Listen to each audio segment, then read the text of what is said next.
Este mes quiero contarles una historia que es un reflejo de la iglesia de hoy. Es la historia de un testimonio de fe poco conocido.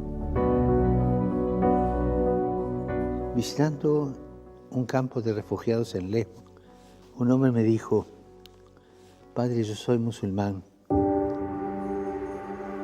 Mi mujer era cristiana. Llegaron los terroristas a nuestro país, nos miraron y nos preguntaron nuestra religión. Vieron a mi mujer con el crucifijo y le dijeron que lo tirara al suelo. Ella no lo hizo y la degollaron delante de mí. Histórico. Sé que él no tenía rencor. Se centraba en el ejemplo de amor.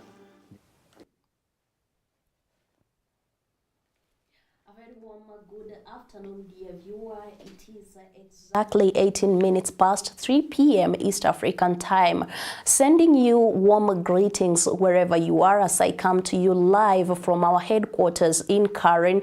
And this is just the right time for us to begin our conversation. It is the second episode of this special segment brought to you by a Quaker, that is the Association of Consecrated Women in Eastern and Central Africa, of course in collaboration with Capuchin television.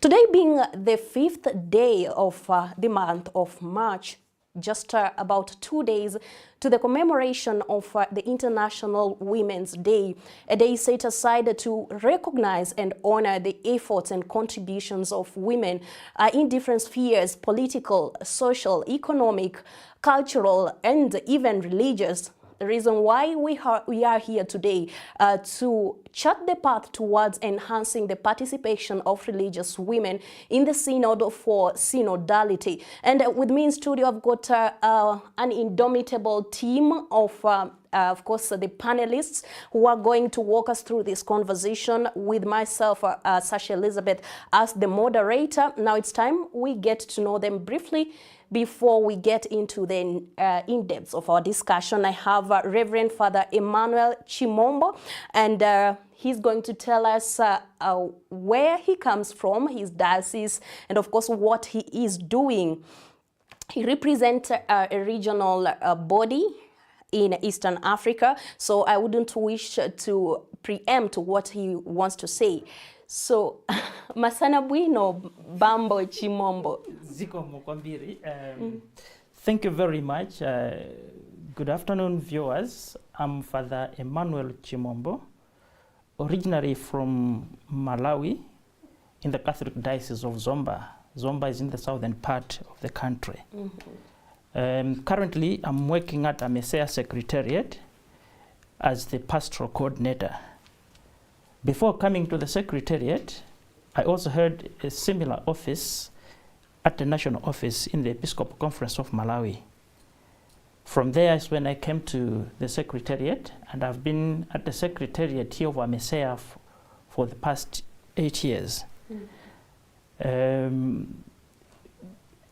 AMESEA is an abbreviation, and it stands for Association of Member Episcopal Conferences in Eastern Africa.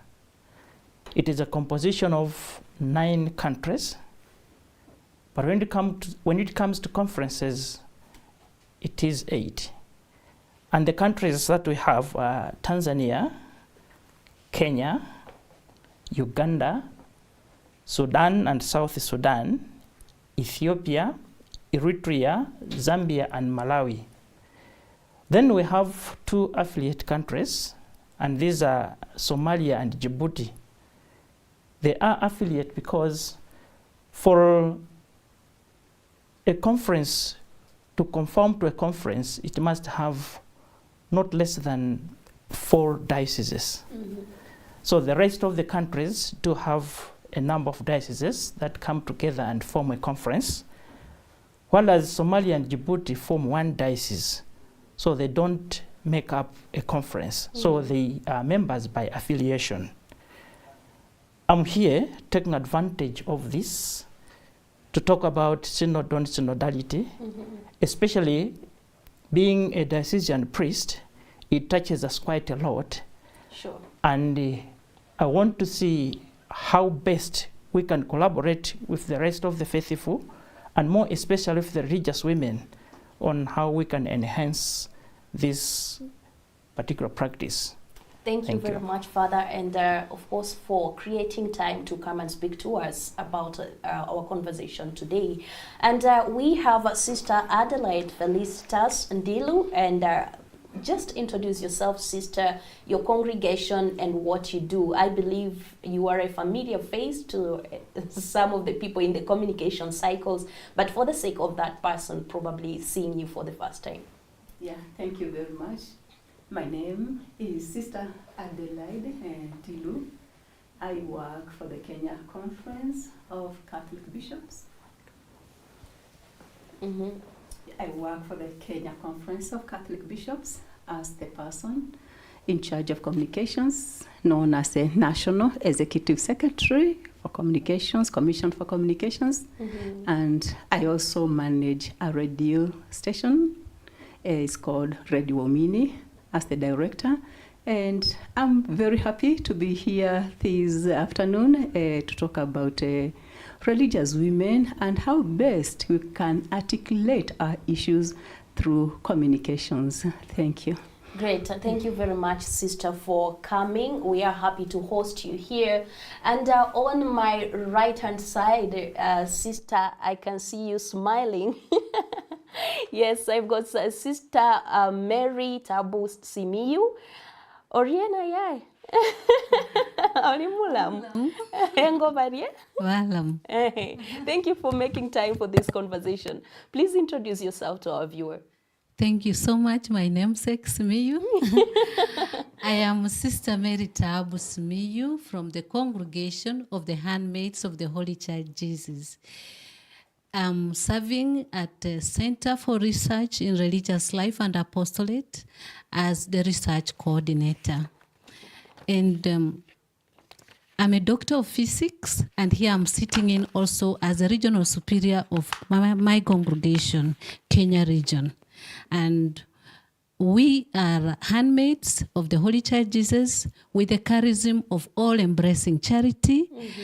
Our mother foundress, Mother Mary Charles Magdalene Walker, servant of God now, came to Africa particularly to save the women and twins of Nigeria who were being thrown in the evil forest. Today, as handmaids, we are rooting our charism to the contemporary challenges of our society. We know our women are still suffering today. Mm-hmm. They are being violated. They are still not being heard. And our children, we watch them. We have had our girls die in hotels, street children. So we meet these children in our hospitals, our schools, and our homes. Mm-hmm. So I'm glad today to share with you and how as a congregation and as Sarah Africa, we are walking the walk of solidarity. Mm-hmm. Thank you. Thank you very much, Sister, for coming. That's quite an intriguing story right there. Perhaps we could take it later on offline to get to know better about the handmaids of the Holy Child Jesus. And my name is Sasha Elizabeth, Captain Sasha. As usual, I will be moderating this conversation. And this year's theme of course, the International Women's Day theme is anchored on investing in women and accelerating progress. So definitely there is a recognition that women have got a contribution in whatever aspects of progress that we talk about in our life today. And later, we are going, of course, after our conversation on the Synod and Synodality, to see just how do these two link or intertwine. It's particularly the celebration of the achievements of women and, of course, the advocacy for, of course, amplifying the voice of women, religious women in the Synod for Synodality. And we give you an opportunity to speak to us if you've got any contribution to make, any question regarding enhancing the participation of religious women in the Synod. Feel free to weigh in the conversation. Our number is 0717-424-866. You can as well drop your comments, your questions on our social media platforms on YouTube and Facebook. Bank. And we start with our discussion. My first question, I'll direct it to Reverend Father Emmanuel. We're speaking of this synod for synodality. It is a call that is ongoing, and Pope Francis deemed it fit for us to continue this process that was meant to culminate last year, 2023, in October. But in his wisdom, he felt that we had not, we need to have a more relaxed period of discernment. The fruits of the synodal process are many. So I consider the religious women as the gifts and part of the fruits of the synodal process. So how can a diocesan priest or any other priest actively involve religious women in the discernment and decision-making processes that are leading up to the synodality gatherings? Thank you very much, Sasha, for the question, but also giving me an opportunity to share a little bit on this process of synodality. We as diocesan priests, of course, the views that I give will represent all the priests, because basically when it comes to work in the parish, in the diocese, you have categories of different priests of different congregations. That's right. So I'm speaking as a diocesan priest, but basically the reasons will cater for all priests who are serving in various quarters. We normally consider that women are a very essential part of the church. Women in general, before even we come to religious women, but women in general are a very essential part of the church. And I'm saying this passionately because I come from a matrilineal society whereby a woman matters quite a lot. In fact, we live, or what we call home is where the mother is. A man leaves his home and stays with the woman at her home. So already that gives strong strength on what a woman can do in society. She's the pillar for the family. Now, for us to embrace women religious in the church, and especially in the process of synodality, we need to put a number of things in place. And first thing I thought is very important is having the reciprocal listening. Because the synod is all about listening to one another. And this listening is not just about hearing with your ear or seeing with the eye, but it's taking a holistic person and listen to what is happening to that person. You also observe the emotions, because one can speak, you hear, but you don't understand what exactly is happening within the person. So the synod requests us to go deeper than just mere seeing, so that you can interpret even the emotions that go with it. So we want and we encourage priests elsewhere to give a listening ear to the religious women. Give them an opportunity to talk. Give them space to air out their views, whether they are for us or not, but we must listen to them. Secondly, it is also important to recognize the gifts that the religious women have. In fact, when I was reflecting about this meeting, I was checking all the congregations that are within the Mpesa region. And within my search, we have 565 congregations. And that means 565 charisms. Now, if we are to usher in all those congregations with their charisms, you see how rich the church would be. And I thought it is very important, if you really give and recognize all the sisters, religious sisters within the region, even if we were to take one charism per day, a year has 365 days. It means we wouldn't even complete benefiting from the charisms that are there. So really, we are enriched. Thirdly, it's we needed also as a priest to have a prayer and discernment together with them. You know, sometimes when you are conversing and you don't put yourself in a prayerful mood, it is very difficult to listen and understand one another.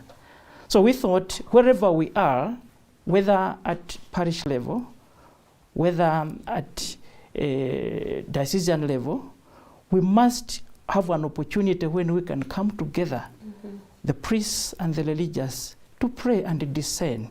It is through this discernment that you can see the gifts that are enriched with the religious women.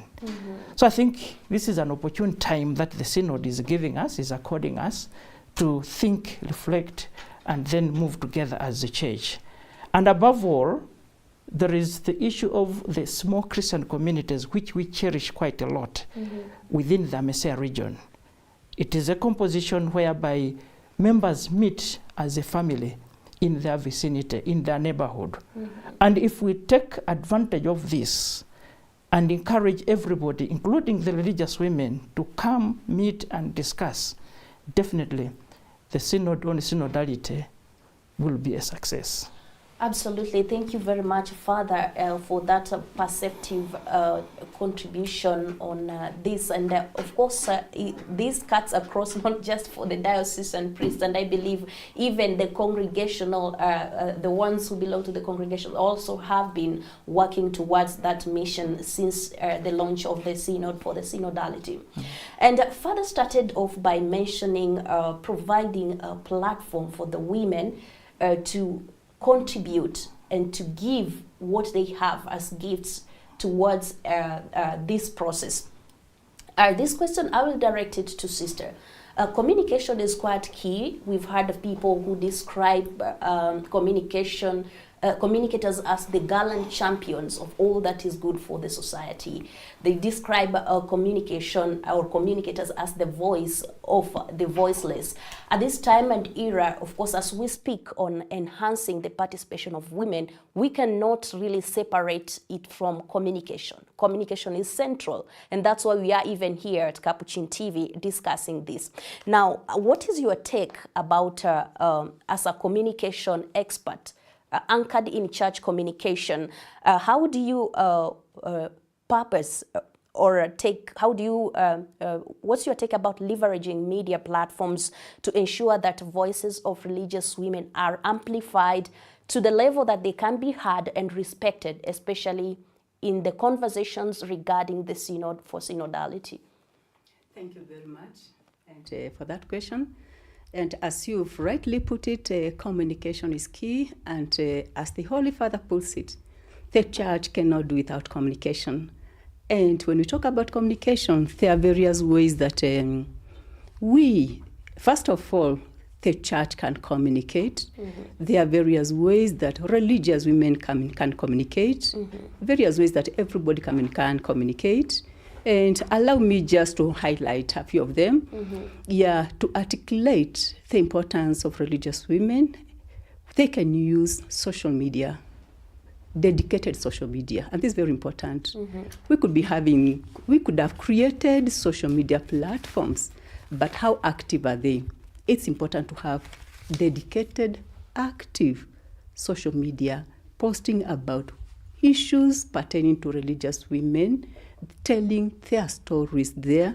And then when you post it there, you see many people would come to know the likes, the challenges, the successes, and most importantly, the works that these religious women do and what they can contribute, especially to the synodal process. Another way they can use is also through engaging mainstream media. Mainstream media in Kenya, and here we are talking about, we have the TV, we have the radios, and we also have the print media. If religious women can take these spaces and amplify their voices, partner relationship with mainstream media, so that religious women themselves can write news article and have them published by the Standard, by the Daily Nation, by the Star. Religious women having established cordial relationship with the Citizen, with NTV, with KTN, they can be given a platform where they can go there and express their concerns and their contributions in the church.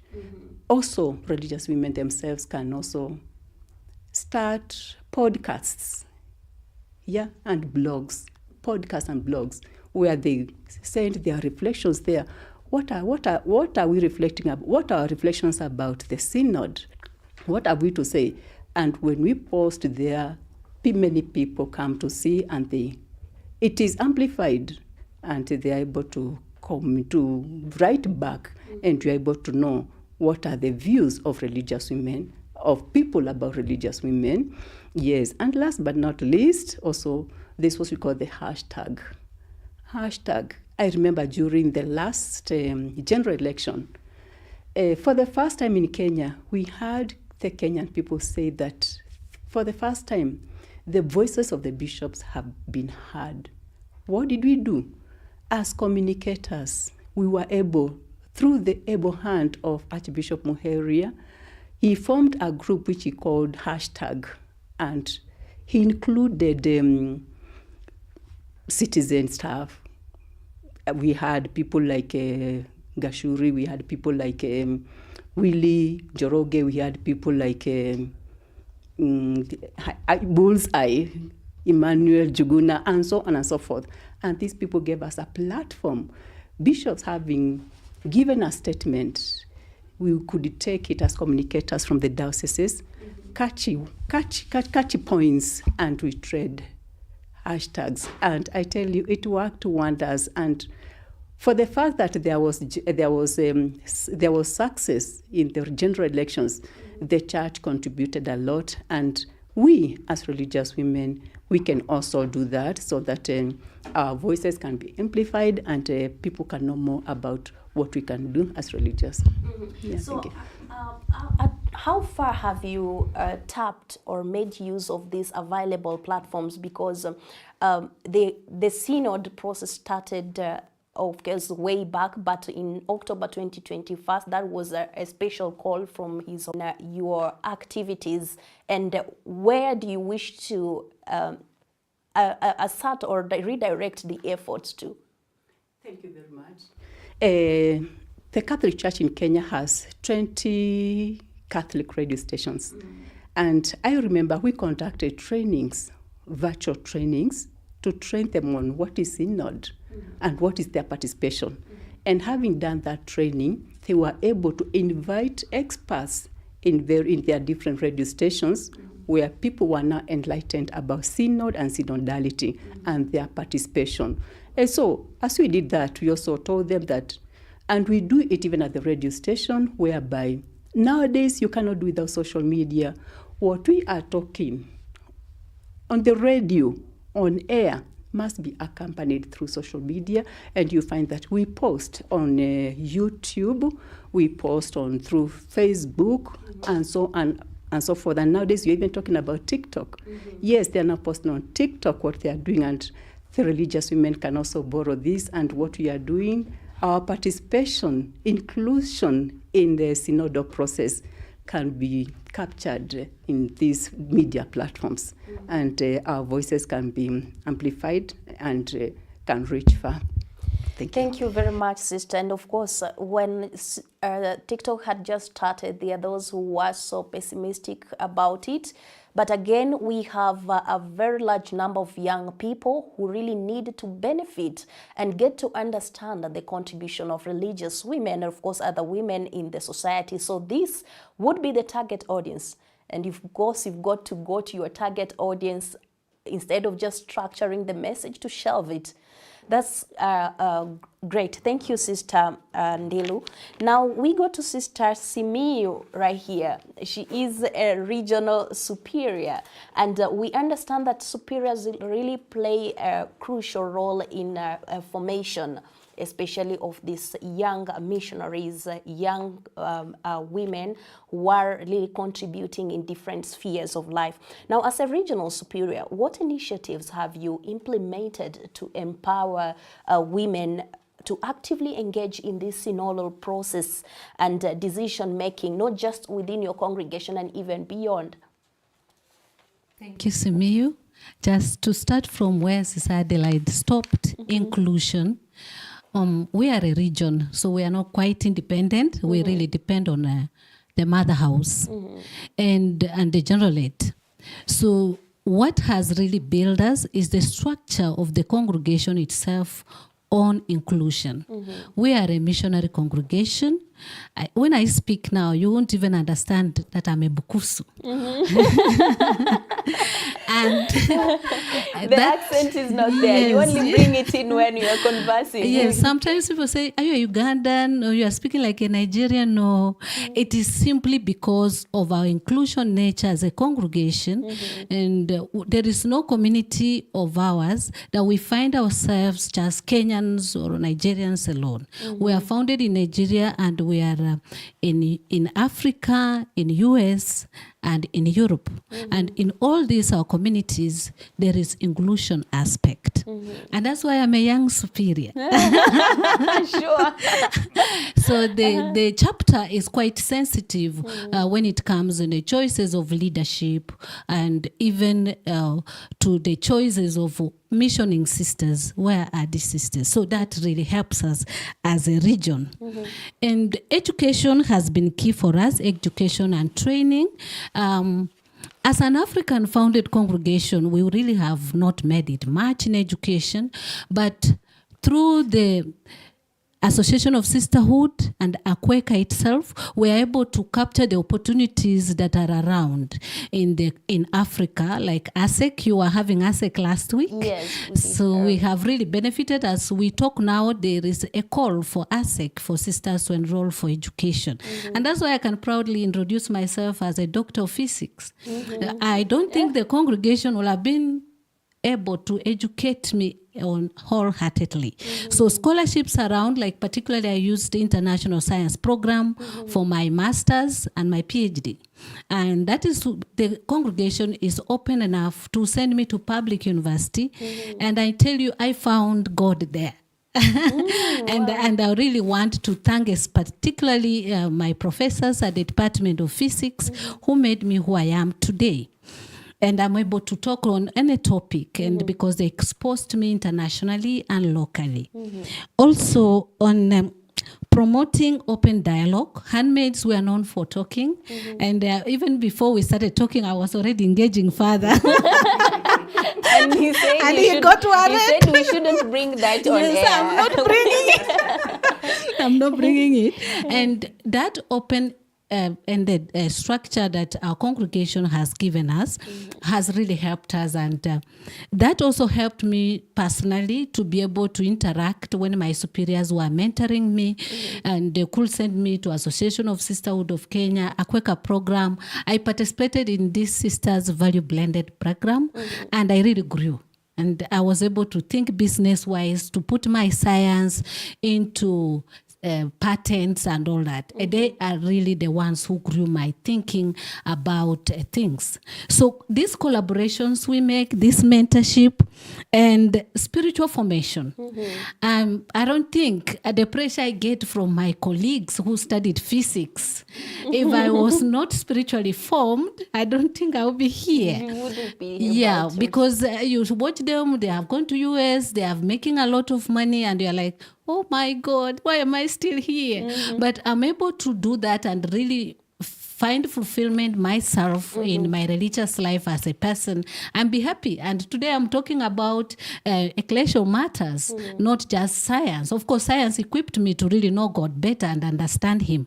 But that spiritual foundation that the congregation gives us makes the sisters really be focused. Of course, there is the use of technology. As Sister said, we should be active. Of course, we are trying. We have like WhatsApp groups where we communicate with our sisters. We have websites. But I think in general, as sisters, we really need to open up to the use of technology. TikTok is not bad. Yes. There is a growing number of sisters and other religious people, of course, making use of the platform right now. Yeah. So it's not as before, as it had started before. So, sister, you are the doctor of physics, metaphysics or empirical physics, or both? Experimental physics. In my master's, I did laser physics and spectroscopy to do with lights. And in my PhD, I did condensed based matter physics and specialized in water purification. All right, I asked that before because I know you have, because of this question, you have mentioned the opportunities that you had been given by your congregation. Things might not be the same to all other women congregations, but we have, because the synodal process for everyone, that's why it started from the grassroots, the small Christian communities, all the way up to the church hierarchy. What opportunities are available for these other novitiates, let's say, for instance, in the community, or those who are just come and see, for them to grow and amplify their voices in this process? Actually, the opportunities for various congregations lies in our networks. The networks of Akweka, Association of Sisterhood of Kenya, they have a lot of programs for sisters as they grow up, ongoing formation for all of us. So I will urge other superiors to open up. Even if it looks like you don't have anybody to cover the sister over the weekend, let this sister go. And for us, we're even lucky because these programs are funded.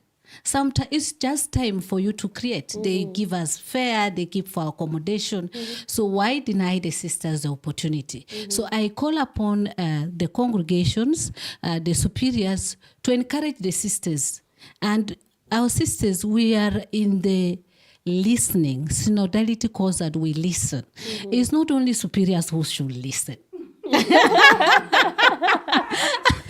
I think it's two-way. So I think also our sisters should listen and trust that when my superior says, go for this, and I'll go. If I didn't listen to my superiors I was a student when I was being sent to AOSK programs, Akweka programs, and it was not easy. But today I'm here, I'm able to articulate issues because I was able to be mentored in that AOSK and Akweka. Thank you very much, sisters.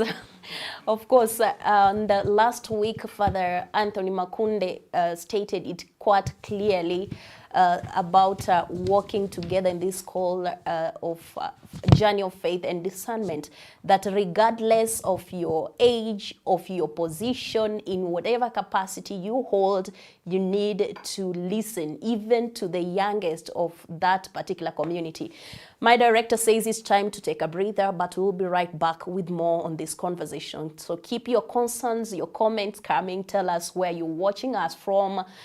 Weigh in the conversation on how best we can amplify the voices and stamp the role of religious women in the synod process. Stay tuned.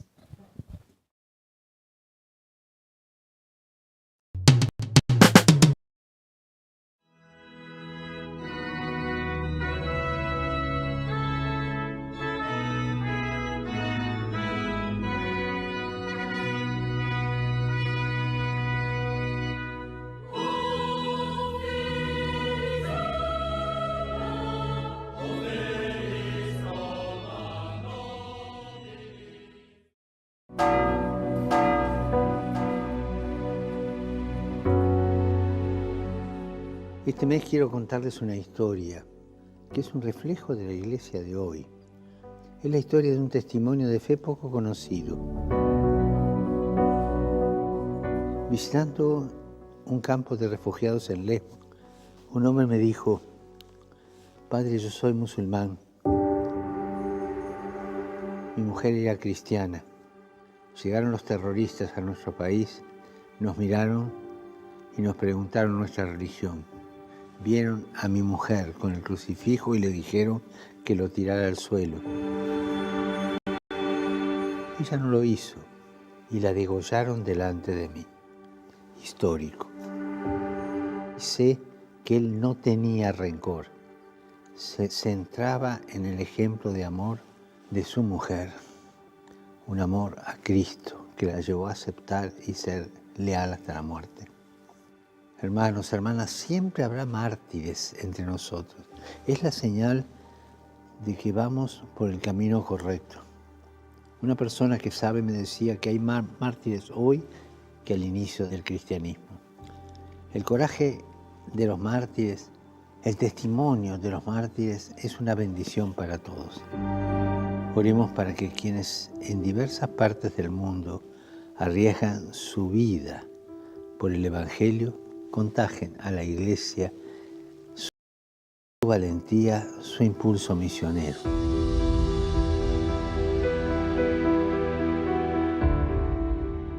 Y abiertos a la gracia del martirio.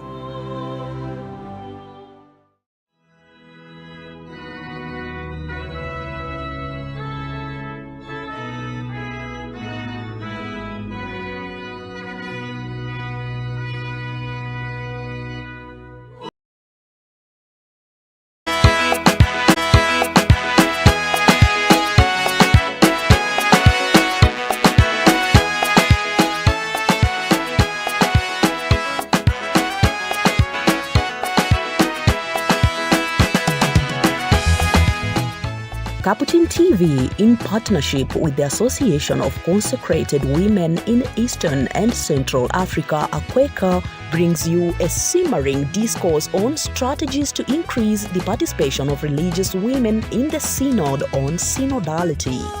Mark your calendars on Tuesday, February 27th and Tuesday, March 5th, 2024.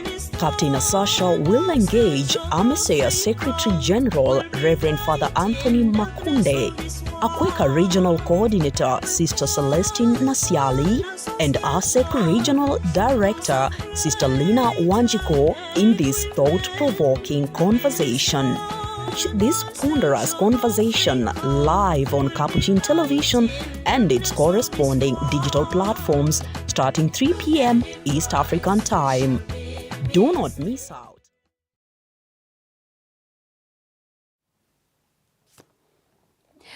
Welcome back, and we are glad you're still keeping the tabs with us on this live special segment brought to you by AQUECA, of course, in collaboration with Capuchin Television. AQUECA, as we have been emphasizing, is the Association of Consecrated Women in Eastern and Central Africa. And we are discussing the synodality, the Synod for Synodality, particularly on enhancing the participation of religious women in the Synod process. And in studio, I have Father Emmanuel Chimombo, who is the diocesan priest from the Diocese of Zomba in the southern part of Malawi. He is the Deputy Secretary of AMESEA, the Association of Member Episcopal Conferences in Eastern Africa, and he is also the regional pastoral coordinator of AMESEA. I also have Sister Adelaide Ndilu, who is of the consultor in the Dicastery of Communication, of course appointed alongside Father Andrew Kaufer, the coordinator of social communication at AMESEA. She is also the National Executive Secretary of the Commission for Social Communications under the Kenya Conference of Catholic Bishops, KCCB. And I also have my yaya here from Bungoma County, Sister Mary Tabu Simiyu, who is, of course, of the Congregation of the Handmaids of the Holy Child Jesus, the regional superior of this congregation, Kenya region, and a research coordinator in the Center for Religious Life and Apostolate, Sarah, Africa.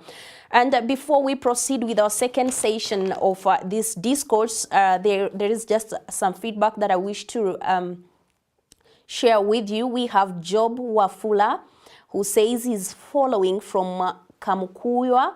Thank you, Job, for following. Celestina Siali, Sister Celestina Siali following. We have, it says, good team live. Thank you, sister. Then we have Teresa Mulenga watching from Malawi. Great insights. This is the way to God, rather. Absolutely, Teresa, and I concur with you on that. Rona Mbweda says, great information. I am watching from Zambia. Then we have Eustacia Jerry. Thanks for the insight about the Synod. You're welcome, Jerry, and thank you for watching. We have Fifi Emush also, who is tuned in, one of our loyal audience or loyal viewer. We have Chris Nemo, who also appreciates what we are doing here. If you have any contribution on how best we are going to respect and amplify the voice of religious women in the Synod for Synodality, we are here to listen. Any questions, we will try our best to get the panelists to respond to them. Welcome back to our second session, Sister Adelaide, Father Emmanuel, and Sister Simiyu. All right, so at this point, initially we started with Father, and now I'm going to start with Sister Adelaide Felicitas. How, Sister, can religious women effectively utilize their expertise in communication to contribute meaningfully to the ongoing synodal dialogue, both within the church and the broader societal context? Because you have been speaking of the need to empower them to be able to speak, to be able to contribute to these conversations. Thank you very much. There are a number of ways that religious women can do this. And first of all, we talk of active listening. And when we talk of active listening, it's all about equal chance to everybody, including religious women, to be able to articulate themselves, because every voice matters. Every voice is important. And so giving religious women a voice to be listened and not to be marginalized, and their voice, the point to be taken as important, I think that is also very key. And also creating safe space for the religious women, whereby religious women can express their concerns, they can express their thoughts without feeling or without the fear of intimidation, fear of discrimination because I've said this, it could happen to me. So that open space. And during synodal gatherings, actually, the moderator has to be very careful so that every voice is important, so that there are guidelines whereby every voice is respected and every voice is important and taken as thus. Also, use of language. You see, this is where we have everybody, the use of language that everybody can understand and everybody can be able to use without feeling, if I talk with this language, I cannot be understood, and so you understand. Yes, and then inclusivity, diversity, inclusivity, including religious women. They come on board, include them, listen to them. It's a high time now that we listen to religious women and what they have to contribute. So inclusivity is very important. And so when we do this, even the marginalized, the religious men, the religious women will feel they are valued and their voice is heard, and they have a voice and is listened to. Thank you. Thank you, Sister. And this just reminded me when you were talking about my professor who said, be keen not to speak above or below the person you are addressing or speaking with. It is not a moment to unleash your professional jargons, but rather a moment to create an understanding, even if it means you have to go to the level of speaking local dialect for somebody who does not understand English or does not understand any other language, provided you are able to communicate. Isn't that so? Yes, that's very important, because we were very happy with the ongoing synod, and especially the one that took place in October. How many women were represented? Religious women were 5, and we had about 54 women. And for the first time, I can say we can really congratulate Pope Francis. It is the first time, and I think something to be encouraged and something that can really be improved on. Thank you. Yeah. Let me get to Sister very fast. In your research coordination role, what insights have you gleaned regarding the specific contributions that religious women can offer to enrich the synodal process or discussions, and especially outcomes? Thank you. Maybe to take it up from what Sister had said, Sarah Africa is all about bringing out the voice of the religious to the world. It is a common knowledge in Kenya to say that our schools are doing so well. Catholic schools, sister schools are doing well. And parents really struggle to get their space there. But when we come maybe to policies, writing the curriculum, we don't see sisters. we don't hear sisters are being called to write the curriculum, CBC. If they are there, they are very few. So Sarah Africa comes in to voice out what the sisters are doing there through our research. We are able to publish. We're able to do podcasts for congregations. We know that some congregations, their charism cannot allow them to come out. So we come around, listen to their stories, and be able to put it out there. We are also able to get the charisms of different congregations and put them on our websites for the sisters to listen, for aspirants to read, and even for other male congregations, we are also looking forward to work with them. We also organize symposiums and webinars for superiors and for sisters. For example, we carried out research on the care for the elderly, and this research for care for elderly we actually did in 5 countries: Kenya, Uganda, Malawi, Zambia, and Ghana.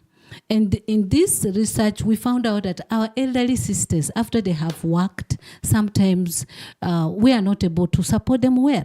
And the congregation are really not prepared to take care of the elderly sisters. So networks are being made in these different congregations, countries, and then the congregations are coming together to make that. So that working together, we are doing it. And just listening to sisters talk their successes, their apostolate, their charism, it is on its own an inspiration. You sit like this and you look at the sisters, the impact she's doing, and you wonder, are you the sister? Are you also a sister? Sometimes I have to check if I'm wearing the same veil because of what sisters are doing. And also when we listen to the challenges they go through, you realize, they are also going through the challenges. So if we share on how we are solving these challenges together, then we are able to learn from each other. So for me, I call upon us to support Sarah Africa in different countries as we come to call upon you to do research. We only theme the successes we make and the challenges we go through. Thank you. Thank you very much. And of course, you mentioned during the first session and right now, you just touched on some of the necessary structural changes and support mechanisms that are quite key to help religious women to, of course, to facilitate their full participation and equal contribution in the synodal activities. And of course, you've mentioned the contribution or inclusion in the development of the curriculum, and of course discussions that affect education directly or indirectly. We have sisters in different, I think all sectors of life, because there are those who are in the health sector, we have education sector, even in the economic aspect of it. I'm not sure about political. In the background. We have sisters working in justice and peace offices with our association and in different congregations, and they're able to voice out for the anti-trafficking issues, and they're doing well. We're doing well drug trafficking and their stories. So what we are saying is, as Sarah Africa, we are able to bring those matters out and help sisters work together and listen together and also voice out their challenges together. It is very easy for Christians to listen to us and realize we live the same life, we go through the same challenges. So we have these challenges we are going through. Could we together support each other with our priests and the blessings of our bishops to solve and serve the people of God better? That's quite profound. Thank you very much, sister. That message is home. Allow me to go to the gentleman in there. I always mentioned last time, Father Anthony was like, you people have always advocated for gender parity. How comes I'm alone among 3 women? But that gives you an advantage. So Father, tell us from your perspective, what are some of these key benefits that you have witnessed or noted with the increasing involvement of religious women in the synodal processes, both for the church and the wider society? let me appreciate Lily for bringing that out. Firstly, I wanted to concur with the two sisters, Simuyo and Sister Adelaide, in trying to say the sisters ought to be brought in the broad light in terms of issues to do with the church and synodality. I would say one thing that ought to be done, and I think the sisters are already doing it, is to promote empowerment. Empowerment of the religious is very, very important, because Sister Simuyu, Sister Adelaide are able to articulate issues because they've been empowered intellectually. And I thought if we were to join hands, work together in that level, and ensure that wherever we are, at a parish level, or starting from the small Christian community level, when we see a girl, a lady, and then we move on, we ensure that these are empowered so that they can stand up in public and voice out their concerns. That will be the first thing that we can do as a contribution. In fact, the Synod on synodality is emphasizing that. It has been brought because all in the past the Synod was about men, in fact the hierarchy. And the delegation that time, it was like the delegation of bishops. But now, you are talking about Synod delegates, which means women, sisters are included. But these have to be empowered. And I thought this is very, very important. One thing that has been emphasized, even in the synthesis from the previous synodal sitting, was that this synodal process should be a dynamic process. It means it has to be alive. And it has to start way back in the family. The father, the mother, and the children must be able to sit around the same table, discuss issues, and then listen to one another. Once we manage at that level, then that will be cascaded to the small Christian community. If they are free at family level, you are sure even at the small Christian community level, they will also be free to air out their views. And then that moves on. We have to form committees that will create spaces for religious sisters and even women to voice their issues. And this is, I think, a special benefit that the Synod has brought to us. And we are privileged in the Amesea region because we brought the Amesea fathers, way back in 1973, thought of introducing the small Christian communities as a way of being church. And I thought that needs to be enhanced and promoted so that the religious women are given a voice. This morning, we had a session, and we were consulting the various members from different countries of the Amesea region. And it was really interesting to hear some of the benefits that are coming out of this synod. And I wanted to give examples of those testimonies, living testimonies that they gave. For example, we had the AOSK, Association of Sisters in Kenya. They said through the synod, they have noted a serious collaboration amongst the sisters themselves. There were some congregations that were in a peripheral. They could not mix with their friends. But through the synod, they have managed to unearth those, bring them on board, and they're able to converse as sisters. And I think that's a serious benefit that we can talk about. Zambia, again, talked about the same thing, that at national level, they were able to coordinate, but there were others that were shy because they were not empowered. And they were living in their local scenarios. But now through the synod, they have managed to go and fetch them out. Now they're able to move together as sisters, as a congregation. And from there, they're able to get united and bring their voices even to the diocesan authorities, to the national conferences. And they go there as a united voice, which I think is a benefit that we can cherish about this synod. There was also one interesting thing that came from Ethiopia as a direct benefit of this. They said there used to be misunderstandings and misconceptions about the late groups. But through the synod, they have managed to bring them together, even enshrine the constitution for all of them. And then now today they're able to work in collaboration for the benefit of the church. Above all, even Ethiopia, they used this synod to develop a strategic plan for the conference, for the whole nation.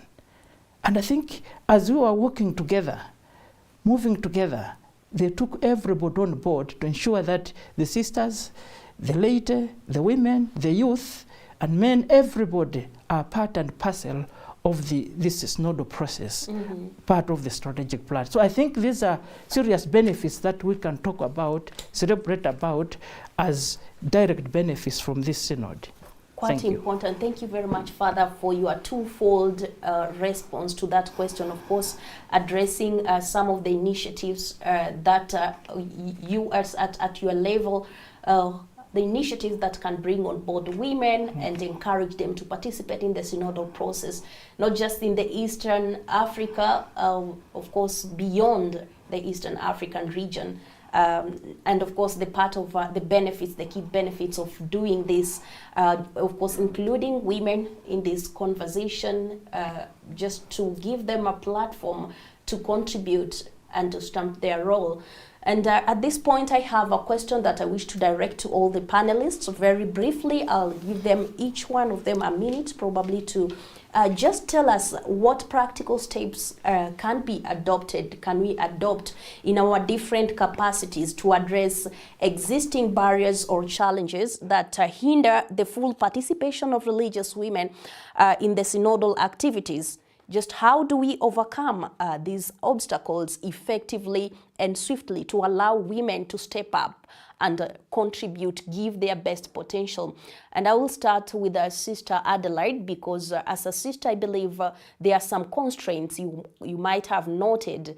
And how best do we address these barriers to women participation in the synodal process? Yeah, thank you very much. First and foremost, when you talk of the synod process gathering, where was it held? In Rome, in the Vatican. Yeah. How many women from Kenya or in Africa can be able to sponsor themselves, not even to attend, but to be around there? How many? Very few. Now, when it comes to empowering the sisters, religious women, make sure there are funds to sponsor quite a number of them to be able to attend, transport, accommodation, and even meals to be able to be present there. And it's only when they are there, and a number of them, that they can be able to amplify their voice, and their voice could be heard. So that's one point for now. Yes. Thank you. That's quite an important point, because we could be speaking. Actually, last Tuesday, Father mentioned the representation, and I thought, perhaps this year we could do better. But unfortunately, I'm told it's the same number of delegates. The same, yeah. Who will be there. But of course, we are happy that, because Father mentioned before, it used to be for just set aside for the bishops. But right now, at least we've made a baby step, and we really thank God that we had both women from the lay group and from the religious women to represent us at that level. Father, let me go to Sister Simiyu. What do you have to say about the practical steps to address the existing barriers of religious women participation in the synod process? Thank you. There are so many of them that I will categorize some. Apart from financial support, the synod takes place in all levels, even from our jumuiya, that is small Christian communities. So let us empower our sisters and other women to take part in this low grassroots level. You mustn't go to Rome. Your voice can be heard from the grassroots. And we can do that if we are joining the sisters, the Christians in the small Christian community, praying with them and recognizing their challenges and sharing them out. And we can also start by recognizing the barriers themselves. Do we actually know them? Have we done need assessment? Have we created awareness? So that will also help a lot. We have institutional and cultural changes that we as the entire church have to prepare to embrace. Just like other Other institutions are embracing equality. I know also as a church we are trying put more efforts on policy revisions that could help inclusion purposes, include leadership models that could also bring on board leadership models that will include women. And perhaps language and communication, as Sister said, which is very key. Like we are going to get people who don't have theological background. If I'm getting a document from Rome, am I going to understand the theology behind it? So I should be able to pick this book with any background and read and have interest. Because the moment I don't have interest, I drop the document, then I depend on Father to explain. And building culture of inclusion as we move towards celebrating the Women's Day. Let us be inclusive. And when we say inclusive, we don't now forget the boy child as we struggle to bring the women in. That together we are journeying together. We are aware that I cannot do the part Father will do, but I will do my part well. Thank you. Thank you very much, Sister. And of course, you mentioned there are people who could be having or facing barriers that they cannot give their best potential, but they do not actually recognize that it's a barrier. Perhaps they just took it like it's a normal thing. So thank you for that. Father, do you have something to add on to what Sister Adelaide and Sister Simi have said? Yeah, I want to concur with what the two beloved sisters have spoken. The first thing we need to know that this synodal process is at various levels. It is at various categories. There is the international level, which is being guided by the dicastery. And then they have given an opening that if we usher out views that are credible, they can even review even the canon law so that some issues could be included. Take the mic. So, check the mic. So we have an opportunity that whatever we are doing is divided at different levels. Internationally, we are guided by the dicastery in Rome, and they have given an opening that if we give really credible views, definitely they can change some of the strategies, even the constitution, the canon law can be even reworded, which means it shows how open the Holy Father is and how honest he is to the synodal process. So internationally, we have an opportunity that we can bring our views and bring a change within the running of the church. Now, when we come also to the regional level, again, we are guided by some mandates and the like. And the opening that we have, a forum like this, we have a board currently that opened up to discuss with the religious superiors within the region. And through that discussion of the two bodies, we have been able to come up with issues which the Synod referred to as areas of convergence, areas where we agreed. And these are matters that probably in the past might have been contentious, but just because we came together and were able to discuss, and those regional bodies, those our superiors, were able to come up with concrete resolutions that would be followed within the region. At national level, again, that would be emancipated at that level. We have encouraged the pastoral coordinators, the bishops, all priests, and all members who are working in various departments at national level to ensure that they're inclusive enough in the activities that they're undertaking. They must ensure that the youth are taken on board, their language is considered. The language of the youth is different from ours. Sister was just talking here about the mass media. We need to ensure that the youth find relevance in whatever we are sharing. Men mostly shun activities of the church. So we want to ensure that everybody is taken on board. In fact, the synod is about including everybody, making sure that everybody's voice is taken on board. And our duty really as church leaders is to ensure that nobody is left behind. Thank you very much, Father Chimombo, for that. Juliana C. Zulu says, I'm following from Lusaka. Thank you very much, Juliana. Masikinye Veronica,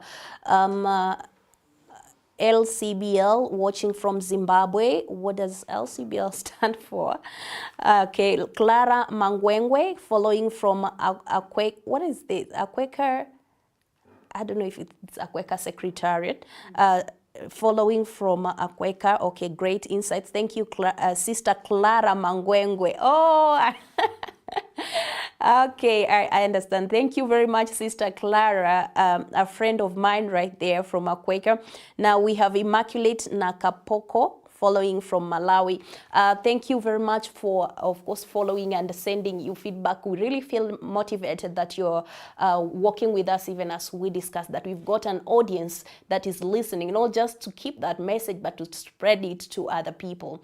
Okay, so to our last question, Sister mentioned of this important day that is marked every 8th day of the month of March.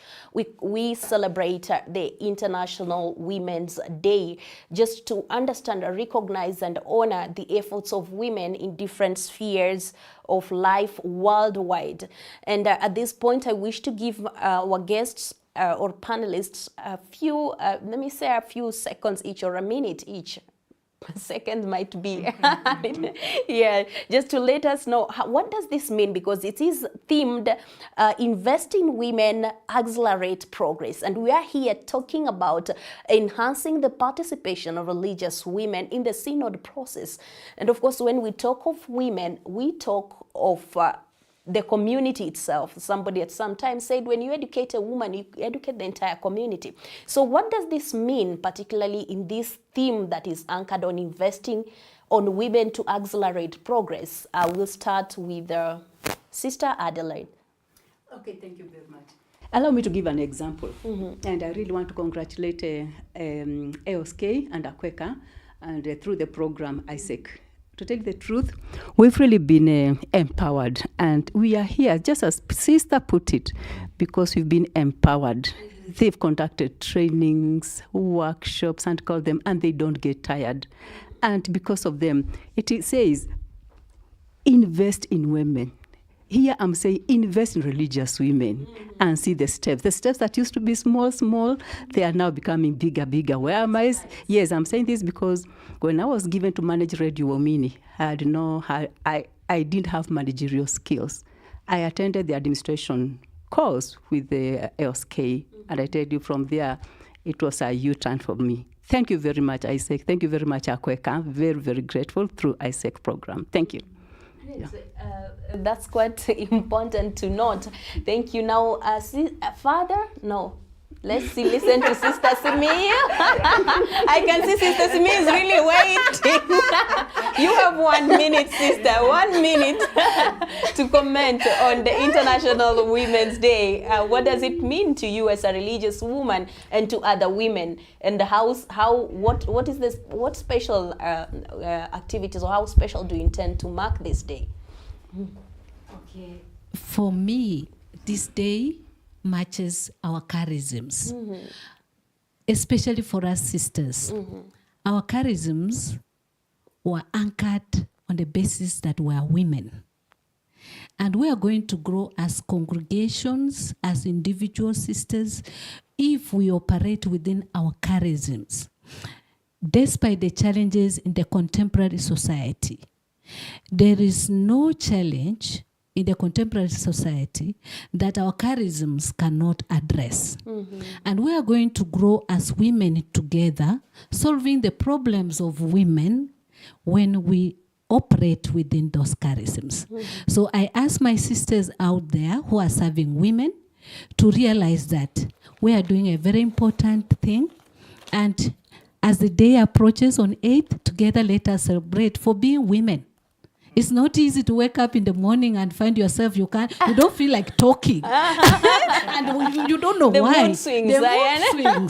So let us celebrate being a woman and support our children to be happy to be women. Sure. Thank you. Thank you very much, Sister. And finally, Father, because our time is up, but Father, just I know it's an International Women's Day, and you've already acknowledged that women play a key role in our society, in our world. So a comment? Yes, not only in the world. I told you I come from a matrilineal culture, and women play a greater role. What I feel as of now, we need to encourage leadership development amongst women. Because if women are to stand out, they ought to be good leaders. Not just because they are women, but because they are capable of doing it. So we need to ensure that there is leadership development amongst them. And we must target at promoting them so that they can become good leaders. And for this to happen, there is need for recognition of the talents that they have. And I want to encourage every man everywhere, including us priests, to recognize the women wherever they are, appreciate them for what they are, and then recognize the gifts that they have, and then bring them on board in our committees so that they can make constructive contributions. Thank you. Great. Thank you very much, Father. And of course, this has been this special segment. Thank you, Sister, for cracking our ribs. Unfortunately, we've got to close this conversation right here. It has been quite an engaging conversation on enhancing the participation of religious women in the Synod for Synodality, and I really appreciate your contribution. Sister Adelaide, thank you very much. Much obliged. Father Chimombo, Zikomo Kwambiri, God bless you. Nasimles, yeah. Great, and I really appreciate you for this in-depth, very rich contribution, of course, to probe the role and participation of women in the Synod for Synodality. To close, I just wish to reiterate that every voice matters. I think all the three speakers have mentioned and emphasized the fact that every voice matters and needs to be given platform to be amplified, and of course consider their input and contribution in the Synod for the Synodality. And the list of every person is quite important, whatever list they contribute.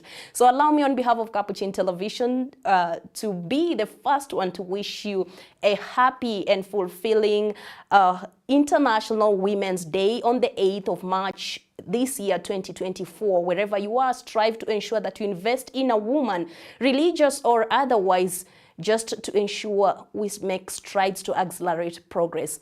And I wish to thank my camera person, Willie Mutua, who has been manning for cameras, 3 cameras, or 4, yeah. So thank you very much. Our soundman has been Eric Otieno, and we had Joel Mbugua on the visual mixing aspect, and on transmission desk we have none other than Peter Mwangi. So thank you very much. My name is Captain Asasha, and I wish to appreciate you all as I wish you a great, enjoy the rest of your week. Thank you.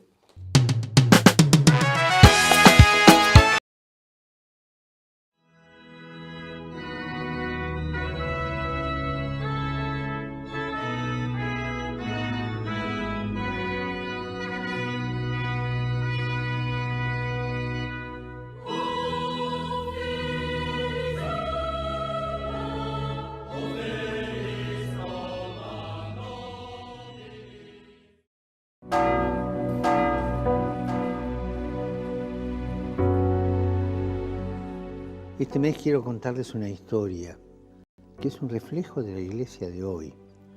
Es la historia de un testimonio de fe poco conocido. Visitando un campo de refugiados en Lesbos, un hombre me dijo: Padre, yo soy musulmán. Mi mujer era cristiana. Llegaron los terroristas a nuestro país, nos miraron y nos preguntaron nuestra religión. Vieron a mi mujer con el crucifijo y le dijeron que lo tirara al suelo. Ella no lo hizo y la degollaron delante de mí. Histórico. Sé que él no tenía rencor. Se centraba en el ejemplo de amor de su mujer. Un amor a Cristo que la llevó a aceptar y ser leal hasta la muerte. Hermanos, hermanas, siempre habrá mártires entre nosotros. Es la señal de que vamos por el camino correcto. Una persona que sabe me decía que hay más mártires hoy que al inicio del cristianismo. El coraje de los mártires, el testimonio de los mártires es una bendición para todos. Oremos para que quienes en diversas partes del mundo arriesgan su vida por el Evangelio contagien a la Iglesia su valentía, su impulso misionero.